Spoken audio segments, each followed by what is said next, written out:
हम लोगों का हेयर में 4 स्टेज होता है, ठीक है। एनाजन होता है, कैटाजन होता है, टेलोजन होता है और एक होता है एक्सोजन। ये बेसिकली इसका कुछ ज्यादा काम नहीं है, ठीक है।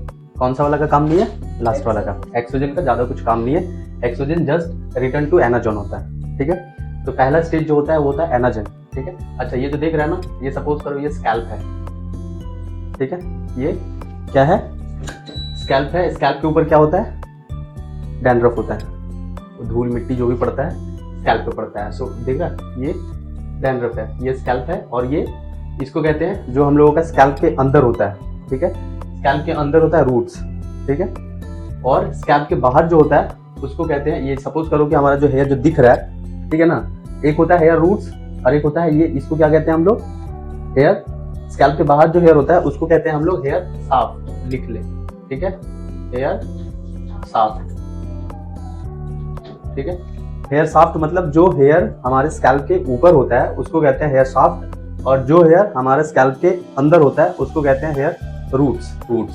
अच्छा, रूट्स किसके साथ कनेक्ट होता है? क्या है ये? पपीला, ठीक है।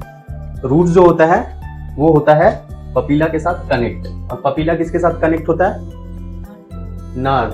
सपोज करो ये जो रेड रेड कलर का जो मार्क दिया हुआ ना, ये हमारा है नर्व, जिसको हिंदी में कहते हैं नस, है ना, नर्व। और ये सपोज करो है मसल्स। सपोज करो ये पपीला है, ठीक है ना, ये हमारा मसल्स है और नर्व, ठीक है ना।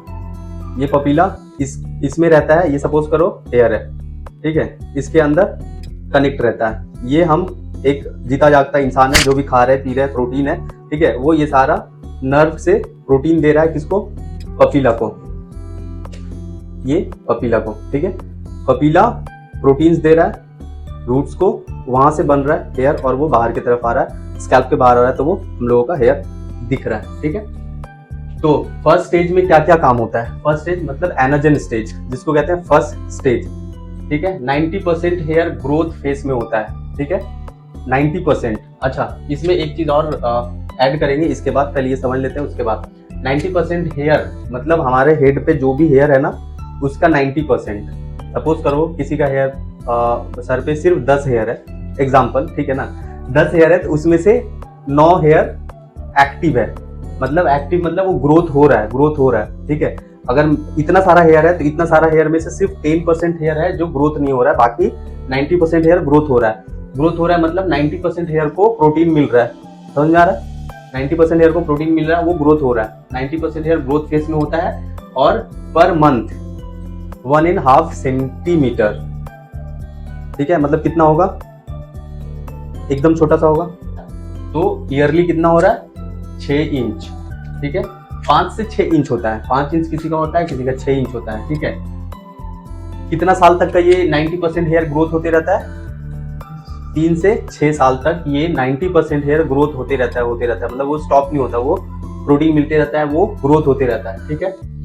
ये 6 साल तक कंटिन्यू रहता है, डिपेंड करता है प्रोटीन और जेनेटिक के ऊपर, ठीक है। जैसे यहाँ क्या लिखा हुआ, 3 से 6 साल, ठीक है। अगर अच्छा खाना पीना है, अच्छा प्रोटीन इंटेक कर रहा है, मतलब अच्छा चीज, हेल्दी चीज खा रहा है, तो वो 5 से 6 साल तक का ग्रोथ होते रहेगा। अगर किसी का लाइफस्टाइल बहुत गंदा है, खराब है, खाना पीना सही नहीं है, हेल्थ सही नहीं है, तो उसका 3 साल 4 साल में ही ये ग्रोथ स्टेज बंद हो जाएगा, स्टॉप हो जाएगा, उसके बाद वो ग्रोथ नहीं होगा।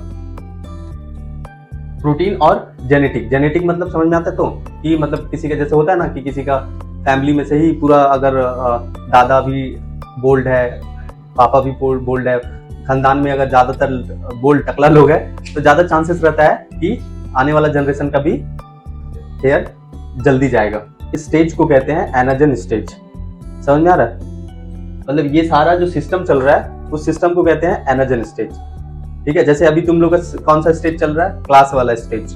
उसके बाद चलेगा फ्लोर प्रैक्टिस का स्टेज, उसके बाद चलेगा हेयर ड्रेसिंग का स्टेज, जिसमें बाल काटेगा, कलर करेगा। अभी चल रहा है सीखने वाला स्टेज। उसके बाद चलेगा प्रैक्टिकल स्टेज, जहाँ पे सैलून में फ्लोर पे क्लाइंट के ऊपर जैसे हम लोग काम करते हैं, देखेगा, देखने के बाद करेगा, ठीक है ना। तो हो गया फ्लोर प्रैक्टिस वाला स्टेज। उसके बाद आएगा हेयर ड्रेसिंग वाला स्टेज। तो वैसे ही मतलब प्रोसेस, ये प्रोसेस को कहते हैं एनाजन स्टेज, जो होता है फर्स्ट स्टेज, ठीक है। ये स्टेज जैसे ही खत्म होता है, ये वाला स्टेज जब आता है, ये सिस्टम, सेकेंड स्टेज आता है कैटाजन, ठीक है। कैटाजन स्टेज में क्या होता है? एनाजन स्टेज स्टॉप हो जाता है, ये वाला जो सिस्टम है ये स्टॉप हो जाता है, रुक जाता है, ठीक है। वो डिपेंड भी करता है कितने दिन में रुक रहा है, किसके ऊपर डिपेंड करेगा, किसके ऊपर डिपेंड करेगा, प्रोटीन जेनेटिक के ऊपर डिपेंड करता है कि वो 3 साल में स्टॉप होगा या 4 साल में होगा या 5 साल में होगा या 6 साल में होगा, ठीक है। तो ये जैसे स्टॉप होगा कैटाजन स्टेज आ जाएगा। कैटाजन स्टेज में क्या होता है, कैटाजन स्टेज में ग्रोथ स्टॉप हो जाता है, जो यहाँ पे 90% हेयर ग्रोथ हो रहा है, कैटाजन स्टेज में ग्रोथ स्टॉप हो जाता है, ब्लड सप्लाई स्टॉप हो जाता है, जो भी मैंने बोला जो जा रहा है सपोज करो, ठीक है।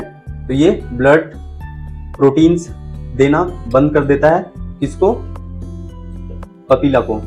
जब पपीला को देना बंद कर देता है तो हेयर क्या होगा, बढ़ेगा नहीं, तुमको खाना पीना नहीं मिलेगा तो तुम चल फिर नहीं पाएगा। तो वो क्या होता है, हेयर ग्रोथ जैसे ही स्टॉप होता है, तो क्यों स्टॉप होता है, क्योंकि उसको प्रोटीन, उसमें ब्लड, ये सारा कुछ स्टॉप हो जाता है जाना। ये कितना दिन तक रहता है, 2 से 3 हफ्ता, ठीक है। इस 2 से 3 हफ्ता में क्या होता है, जैसे ही हमारा हेयर को प्रोटीन मिलना बंद होता है, तो ये देख रहा ना यहाँ पे पपीला को पूरा, पपीला को हेयर पकड़ के रखा है। जैसे ही सारा प्रोटीन बंद होता है वो थोड़ा ऊपर आके स्टॉप हो जाता है, ठीक है। तो वो 2 से 3 सप्ताह तक रहता है, ठीक है। प्रोटीन देना बंद कर देता है कितना दिन तक का, हेयर को 2 से 3 सप्ताह। जैसे ही 2-3 सप्ताह देना बंद कर देता है तो ये स्टेज भी खत्म हो जाता है, ठीक है। उसके बाद आता है थर्ड स्टेज, जिसको कहते हैं टेलोजन। टेलोजन स्टेज में क्या होता है, इसमें अभी क्या हुआ, प्रोटीन देना बंद कर दिया, ठीक है, तो ऊपर की तरफ पुश किया, सारा कुछ बंद हो गया, तो डिस्कनेक्ट हो जाएगा। जैसे ही उसको सप्लाई बंद हो जाएगा सारा प्रोटीन, ब्लड, तो ये हेयर और पपीला एक दूसरे से डिस्कनेक्ट हो जाएगा। जब डिस्कनेक्ट होगा तो उसको कहते हैं रेस्टिंग फेस। अच्छा, रेस्टिंग फेस में कौन है, यहाँ पे दिख रहा है ना, कौन सा है रेस्टिंग फेस में, ये तो इससे अलग हो गया। तो पपीला होता है रेस्टिंग फेस में, ठीक है। अभी ये रेस्ट कर रहा है, ठीक है। कितना दिन तक का रेस्ट करेगा, 2 से 3 महीना, ठीक है। 2 से 3 महीना तक का रेस्ट करेगा। अच्छा, इस रेस्टिंग फेस में क्या होता है, इस रेस्टिंग फेस में ये सारा हेयर निकल जाएगा, क्योंकि इसको तो होल्ड करके नहीं रखा है। तो जब कॉम करेंगे, अच्छा ये कैसे निकलेगा, अपने आप नहीं निकलेगा। जब शैम्पू करेंगे, शैम्पू करके जब कंघी करेंगे हेयर निकलेगा, ठीक है। या नॉर्मल जब हेयर को हल्का सा पुश करेंगे, पुल करेंगे, टानेंगे थोड़ा सा भी, तो वो हेयर निकल जाएगा। क्यों निकल जाएगा, क्योंकि पपीला के साथ वो कनेक्ट नहीं है। पपीला मसल के साथ कनेक्ट है, बट हेयर पपीला के साथ कनेक्ट नहीं है। तो जब टानेंगे तो कोई फील नहीं आएगा, मसल में लगेगा नहीं। जैसे अभी अगर हम सारा हेयर को पकड़ के टानते हैं, ठीक है, तो क्या होगा, स्कैल्प में लगता है ना, टान पड़ता है, पेन होता है, क्योंकि कनेक्ट रहता है पपीला के साथ। जैसे ही पपीला के साथ कनेक्टिविटी खत्म हो जाता है तो वो टानेंगे तो कुछ हेयर जो है जो निकल गया, सपोज कर ये निकल गया, ये हेयर क्या था, कौन सा स्टेज में था, ये हेयर मेरा टेलोजन स्टेज में था। ये हेयर जो है पपीला के साथ कनेक्ट नहीं था बोल के इजीली निकल गया और इसमें पेन नहीं हुआ। जिसमें पेन हुआ वो नहीं निकला, तो वो कौन सा फेज में है, तो मतलब ज्यादातर हेयर मेरा ग्रोथ फेज में है, ठीक है। अगर जैसे बताया ना कि 10 हेयर को टाना, उसमें से 1 या 2 हेयर निकला, मतलब बाकी 1-2 हेयर इस फेज में है, बाकी सारा hair 10 hair 8 hair 9 hair anagen stage में। अच्छा, टेलोजन स्टेज में सबसे ज्यादा होता है हेयर फॉल।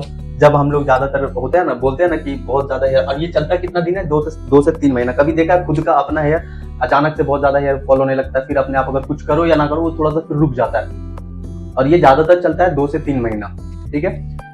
तो बहुत सारे लोग बोलता है कि बाहर चले गए थे, उधर का पानी सही नहीं है। हाँ, तो देखा है ना 2-3 महीना अच्छा हेयर फॉल होता है। ये कब होता है, ज्यादातर देखना लोग जब बारिश मानसून में जब होता है तो बोलता है बरसात की वजह से हेयर फॉल हो रहा है। ठंडा में जब होता है तो बोलता है विंटर की वजह से हेयर फॉल हो रहा है, विंटर में हेयर फॉल होता है। गर्म में होता है तो बोलता है गर्मी की वजह से हेयर फॉल हो रहा है। पर हेयर फॉल का स्टेज ये होता है, ठीक है। तो इस वाले स्टेज में ज्यादा हेयर फॉल होता है। अगेन आ जाता है एक्सोजन स्टेज में, ठीक है। तो जितना हेयर फॉल होना था वो हो गया, और उसके बाद वापस घूम के आता है एनाजन स्टेज में। ये क्या था, रेस्टिंग फेज में था, 1 से 2 महीना रेस्ट कर रहा था, अभी ये वापस सेम काम करना शुरू करेगा। ये स्टेज का नाम है एनाजन में हेयर ग्रोथ होता है, कैटेजन में ब्लड सप्लाई, प्रोटीन सप्लाई बंद हो जाता है, टेलोजन में क्या होता है, हेयर फॉलिंग का फेस है, ये हेयर फॉल हो जाता है, एक्सोजन में मतलब ये वापस अगेन इसमें आता है। अच्छा, तो इसी तरीके से पूरा लाइफ चलते रहता है।